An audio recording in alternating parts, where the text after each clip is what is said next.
O candidato à presidência da República pelo PSL, Jair Bolsonaro, falou hoje ao Jornal da Record com exclusividade. A entrevista ao repórter Eduardo Ribeiro aconteceu na casa do candidato no Rio de Janeiro, onde ele ainda se recupera do ataque à faca que sofreu no mês passado em Minas Gerais. É a primeira vez que Bolsonaro fala depois de deixar o hospital. Olá, candidato. Tudo bem? Muito obrigado por nos receber aqui na sua casa. Obrigado pela oportunidade. Obrigado. Espero poder colaborar para com o Brasil. Por favor, vamos sentar? Vamos conversar. Candidato, essa é a sua primeira entrevista desde a alta médica. Eu imagino que todo brasileiro, nesse instante, independentemente da opção político-partidária, quer saber como é que está o estado de saúde do homem Jair Bolsonaro numa semana tão decisiva. Qual o seu estado de saúde agora? Primeiro, né, eu só tomei pé da gravidade do atentado 2 dias depois do mesmo. Eu não sabia o que estava acontecendo. Eu costumo dizer que Juiz de Fora não foi onde levei uma facada, foi onde eu nasci de novo. Então, meu eterno agradecimento aos médicos da Santa Casa de Juiz de Fora. Fui, então, para o Alberto Einstein, em São Paulo, e uma semana depois eu fui submetido a uma nova cirurgia, tendo em vista o quadro infeccioso que se aproximava. Porque a agressão, ela cortou muita coisa de mim, e uma das coisas muito graves, cortou o intestino grosso, onde você espalhou fezes por todo o organismo. Então o problema de infecção generalizada se fazia presente. Foram momentos difíceis, não esperava estar nessa situação, ainda mais que eu sou um homem de combate. Eu gosto de estar na rua, conversando com o povo, desembarcando em aeroportos, fazendo palestra. Gosto de ação. E, de repente, não são recomendações, são determinações médicas para que eu respeitasse os limites do meu corpo. No momento, dado o que aconteceu, nessa quarta-feira, uma junta médica lá do Alberto Einstein esteve em casa, cujo presidente é o Dr. Macedo. Ele falou que a recuperação minha está sendo fantástica. Tendo em vista a minha vida pregressa, que eu não fumo, não bebo, uma vida muito saudável, graças a Deus. E eu respeitando isso, eu fico livre da colo no final de novembro, começo de dezembro, onde poderia então voltar às atividades normais. Mas, candidato, nesse momento, como é que o senhor se sente? Nas condições em que tudo aconteceu, eu me sinto bem. Foi recomendado não falar mais 15 minutos, tanto é que quando chegar para a gente vai parar, dar uma descansada meia hora tá bem. E voltar novamente a conversar. Me sinto bem, gratificado, feliz por ser uma opção de verdade contra tudo que vem acontecendo no Brasil nos últimos anos, em especial no combate à corrupção. Não podemos deixar que um partido que mergulhou o Brasil na mais profunda crise ética, moral e econômica volte ao poder com as mesmas personalidades. E você pode ver, tudo é conduzido de dentro da cadeia pelo senhor Lula, que indica aí um fantoche seu chamado Haddad, que por incompetência sequer conseguiu passar para o segundo turno na sua reeleição em São Paulo. Então eu me sinto feliz por esse lado, por ser um candidato conservador, que respeita a família, que quer fazer negócio com o mundo todo sem um viés ideológico, que quer jogar pesado na questão da violência, até para trazer um pouco de paz à sociedade, em especial às mulheres que vivem aflitas, se seus filhos voltarão em paz ao término da faculdade ou ao término do evento festivo qualquer. Então esse é o que me proponho, unir o povo brasileiro. E a esquerda sempre tentou nos desunir, criando castas, né? Negros contra brancos, nordestinos contra sulistas, ricos contra pobres, filhos contra os pais, na lei da palmada. Um pai não pode corrigir um filho. Qual pai quer dar uma palmada no filho? Ninguém quer, mas se você for obrigado a fazer isso, você tem que fazê-lo. O Estado, que usurpa do momento dessa situação para punir os pais que, porventura, dão tapa no bumbum de um filho. E nós queremos resgatar a credibilidade do Brasil junto ao mundo aí fora. Saí um pouco do Brasil nos últimos meses, estive na Coreia do Sul, Taiwan, Japão, Israel, Estados Unidos, e é difícil, mesmo não sendo empresário, ser recebido com o manto da desconfiança. O Brasil, que sempre teve muita credibilidade aí fora, pela alegria do seu povo, pelos contratos, pela palavra, pelo aquilo que nós possuímos de bom aqui no Brasil, tudo isso, ao longo dos últimos 13 anos, foi jogado na lata do lixo. Vamos, se essa for a vontade de Deus, recuperar o nosso Brasil. Essa entrevista também é a primeira desde a conclusão do inquérito policial sobre o que aconteceu em Juiz de Fora. A Polícia Federal e o Ministério Público concluíram que o senhor foi vítima de um atentado com motivação política e com premeditação. Eu sei, o senhor já disse que não acredita que ele agiu sozinho. Agora, olhando para trás, quase um mês depois, vai fazer um mês agora, que conclusões o senhor tira daquilo tudo? Olha, o processo está sendo conduzido por um delegado que por 2 anos foi o homem de confiança de Fernando Pimentel, governador de Minas Gerais. A Polícia Federal, eu não quero acusá-la, poderia ser outro delegado, até para buscar isenção. Nessa equipe que investiga, temos conhecimento, tem muita gente isenta e outra até simpática à minha causa. Então eu não quero precipitar uma declaração nesse sentido. A própria tentativa, no dia do evento, 6 de setembro, de alguém tentar entrar na Câmara dos Deputados com o nome do agressor, seria um álibi. Se ele consegue, naquele tumulto, cometer o teu ato e sumir, ele teria um álibi poderosíssimo, dizendo que esteve na Câmara dos Deputados. O senhor descobriu isso ainda no hospital? Isso chegou ao meu conhecimento. Que reação o senhor teve no hospital? A reação da indignação. E nós não queremos fabricar um responsável, nem culpar esse ou aquele partido ou grupo ideológico. Nós queremos buscar a verdade e sinto que não se tem muita dificuldade de chegar à verdade. Afinal de contas, um ato como esse não pode partir da cabeça de uma pessoa de forma isolada. Até o seu depoimento ele foi muito contraditório em vários momentos. A Polícia Civil também faz um trabalho paralelo em Juiz de Fora. E acredito ainda que a Polícia Federal poderá dar uma resposta a isso, porque o inquérito, um encerrou e o outro foi instaurado. Então, espero que brevemente temos uma resposta para isso. A política brasileira não pode escambar para esse lado. Eu sou acusado de disseminar o ódio e quem leva a facada sou eu. Justamente nesse aspecto, na denúncia, os procuradores disseram que esse foi um atentado também à democracia. O senhor que sentiu esse ataque na pele é chamado pelos seus adversários de alguém que não respeita a democracia, não respeita a Constituição. Como é que o senhor responde a essa acusação? Olha, eu não respeito onde? Dizem que eu ataco negros. Onde você tem um vídeo meu, um áudio atacando negros? O meu sogro é o Paulo Negão. A minha filha tem sangue negro em suas veias. Como pode alguém que integrou o Exército Brasileiro por 17 anos ser racista?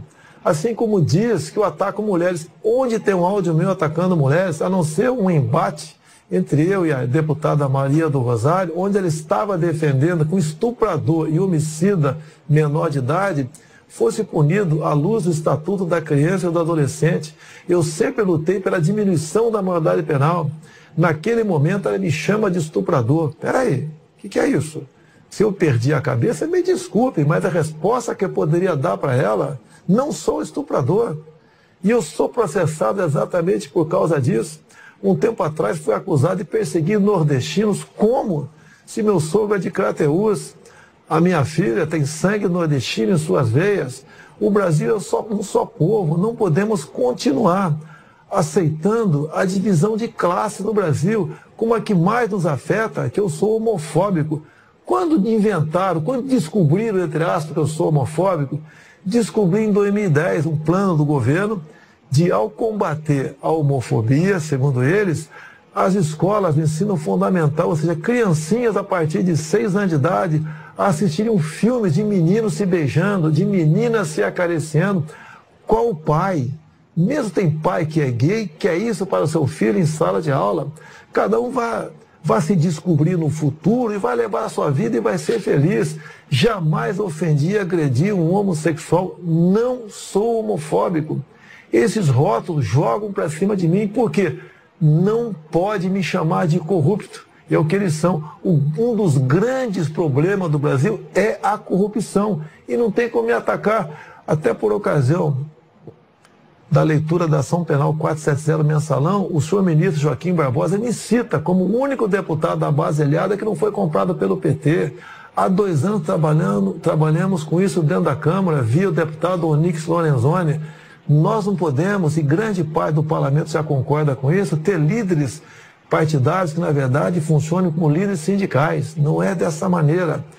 Essa semana recebi, via a deputada Tereza Cristina do DEM. Candidato. Opa. Vamos dar uma pausa. Vamos. Quem interrompe a entrevista é o enfermeiro da equipe médica que monitora a recuperação do candidato. Segundo ele, Bolsonaro não deve falar por mais de 10 minutos seguidos para não se cansar. O candidato ainda usa uma bolsa de colostomia para armazenar as fezes, enquanto o intestino é poupado para cicatrizar das diferentes lesões. Nessa fase da recuperação, cansaço ou estresse prejudicam o intestino, mas também podem gerar uma crise de tosse, mas logo voltamos a conversar. Me permita retomar, relembrando o que o senhor falou agora há pouco no primeiro bloco da nossa entrevista, sobre rótulos, os rótulos que se disseminaram a seu respeito. Nesse momento, as 2 principais campanhas da Presidência da República têm combatido fake news, sobretudo em aplicativos de troca de mensagens. Todas as 2 campanhas têm sofrido com isso. O que é que o senhor tem feito e como é que o senhor tem combatido essas notícias falsas? Nós temos nas redes sociais que há anos nós alimentamos com verdade. Então temos um exército de seguidores que acredita no que nós postamos. Por exemplo, o candidato do PT, agora no Nordeste, andou espalhando que eu vou acabar com o Bolsa Família. Eles fazem isso em todas as eleições e nós combatemos isso. Lógico que é duro você combater, porque eles vão, né, com os seus militantes, em todos os locais, basicamente, pregando isso aí. Mas, em grande parte, temos sucesso no combate a esse fake news e queremos acabar com o Bolsa Família. Mas o senhor diria que, pelo outro lado, seguidores seus podem também estar disseminando fake news, notícias falsas? Eu não tenho controle sobre milhões de pessoas que me seguem. Um outro acaba extrapolando. Agora, quando um seguidor meu extrapola, a culpa cai em cima de mim, como se eu fosse um capitão e tivesse uma tropa a meu comando para cumprir exatamente aquilo que eu falo. Agora, por lado de lá, nós não pregamos fake news. Você entra nas nossas mídias sociais, não existe mentira, nem atacamos ninguém. Nessas lives que temos feito às 8h30 da noite, eu tenho pego o plano de governo do PT, documento deles, análise da conjuntura, por exemplo, bem como o caderno de tese do PT em 2015, e mostrando por escrito o que está na página deles, como, por exemplo, enquanto o Paulo Guedes tem um projeto bastante ousado no tocante à economia, e ele foi claro isso em palestras, dizendo que quem ganha até 5 mínimos não vai pagar imposto de renda. Hoje, né, quem ganha 5 mínimos já está na faixa dos 27,5%. E acima disso, uma alíquota única de 20%. O que o fake news faz?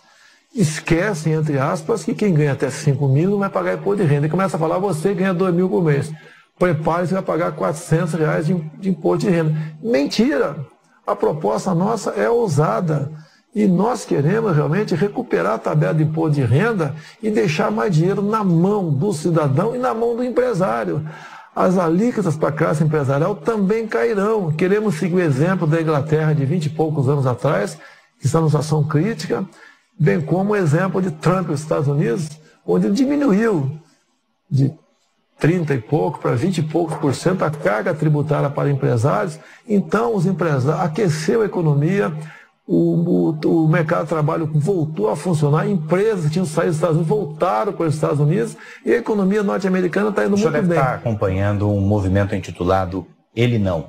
E a sua assessoria deve ter percebido também que depois do movimento, de certa maneira, o senhor até subiu nas pesquisas de intenção de voto. Que avaliação o senhor faz desse contexto? Olha, você tem que ver quem estava no movimento Ele Não. Artistas que há muito vem mamando na Lei Rouanet. Você não tem quem está no Ele Não que não esteja na Lei Rouanet. A Lei Rouanet é importante, mas para o artista raiz, o artista sertanejo, aquele que realmente traz consigo a cultura brasileira. Ninguém quer abandonar a cultura. O que o senhor acredita que depois dele, ainda assim, subiu nas pesquisas?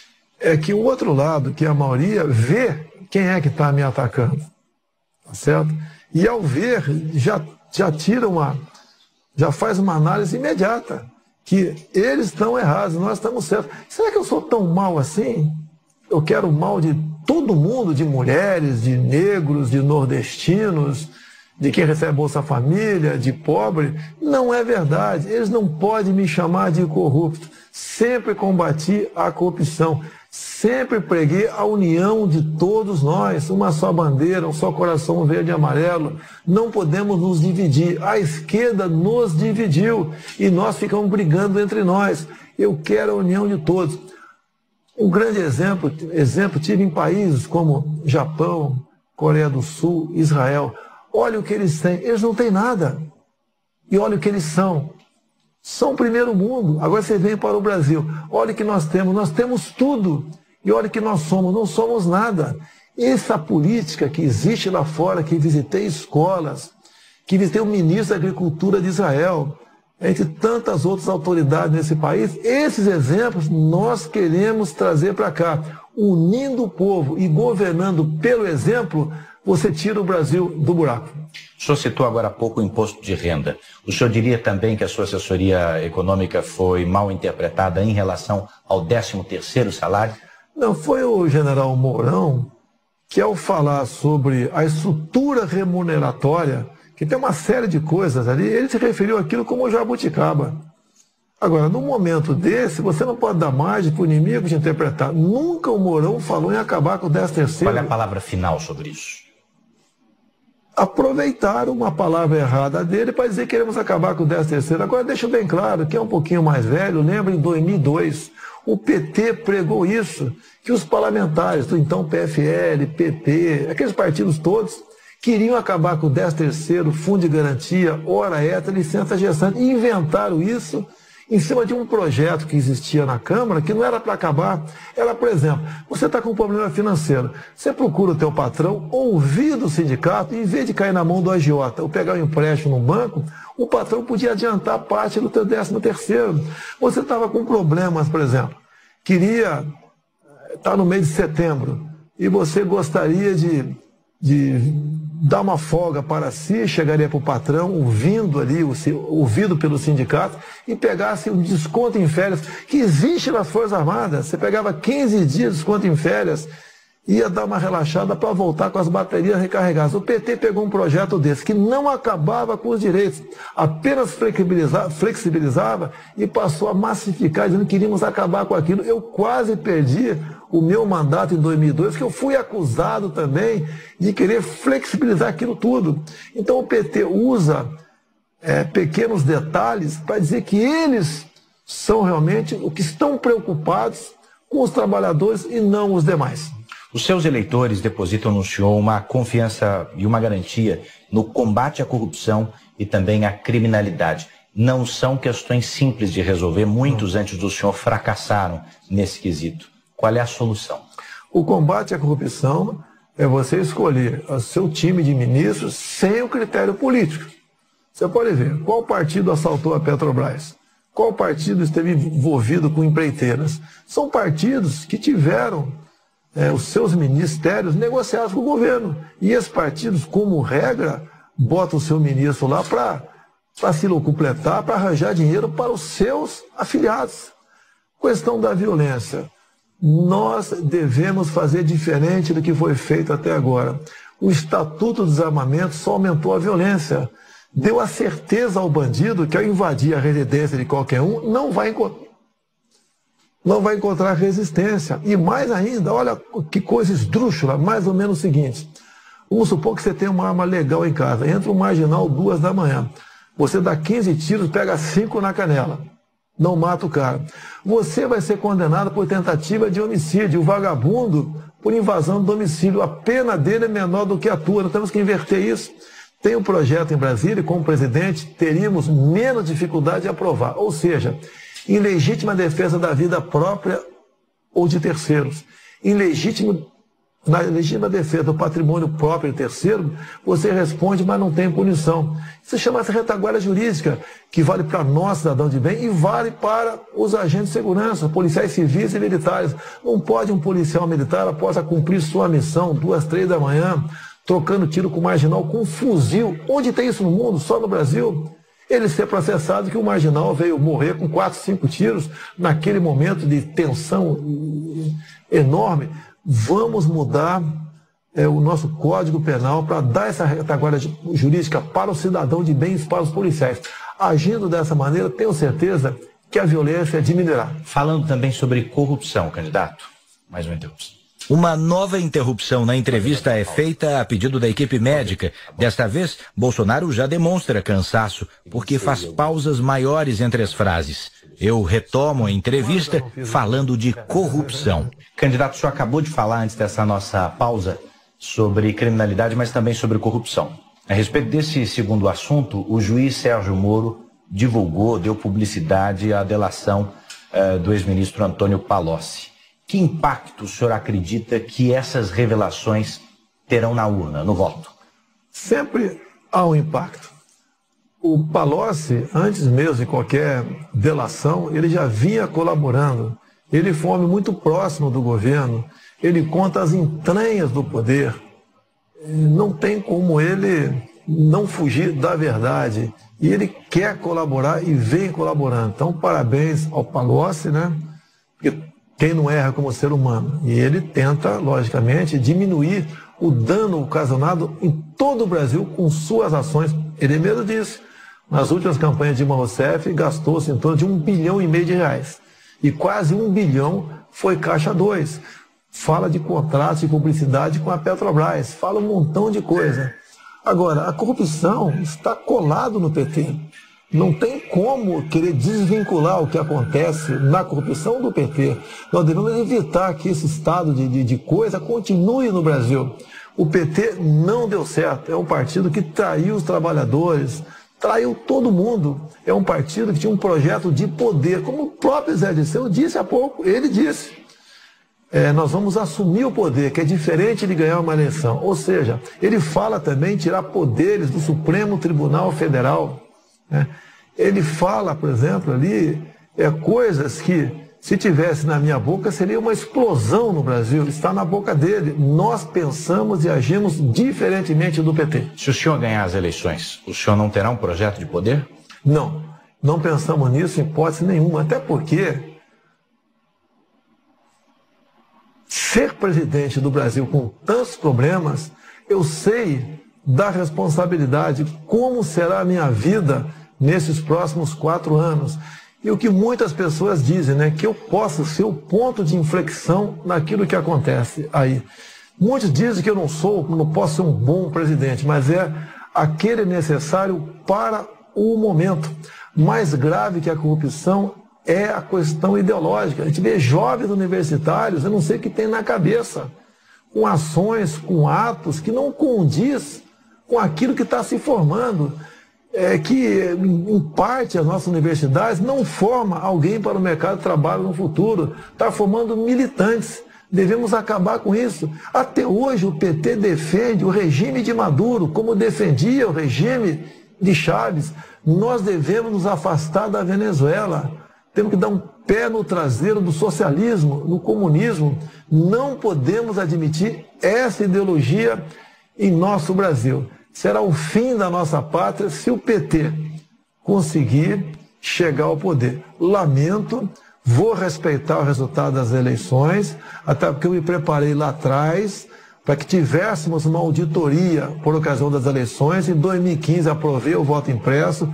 Lamento o Supremo ter derrubado com o argumento da senhora Raquel Dodge, dizendo que a impressão do voto comprometia a segurança das eleições. É exatamente o contrário. Mesmo com 5% das sessões com o voto impresso, você teria um retrato no Brasil do que foram as eleições.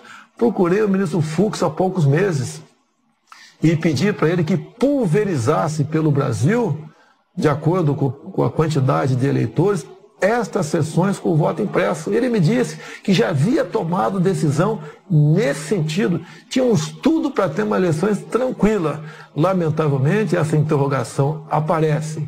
E o apelo que eu faço àqueles que acreditam em mim: vamos votar, não vamos nos omitir, não vamos votar em branco, não vamos anular o voto. Muito pelo contrário, vamos convencer uma pessoa a votar na gente. O PT, todo mundo já conhece o que é e o que nos espera com Zé Dirceu voltando ao poder. Comigo, a certeza que vocês terão que eu serei realmente não mais um capitão do Exército, mas um soldado do Brasil a serviço desse povo que merece e tem tudo para ser feliz. Uma última pergunta. Estamos a 3 dias das eleições. O senhor, eu sei, acredita que vence no primeiro turno. Mas se isso não acontecer, quem o senhor acredita que enfrenta num provável segundo turno? Olha, as pesquisas, todo mundo desconfia no Brasil. O Brasil é um país onde não se acredita em quase nada, infelizmente. Mas vamos partir do princípio que as pesquisas são essas que estão aí. Não fugiremos do candidato do PT.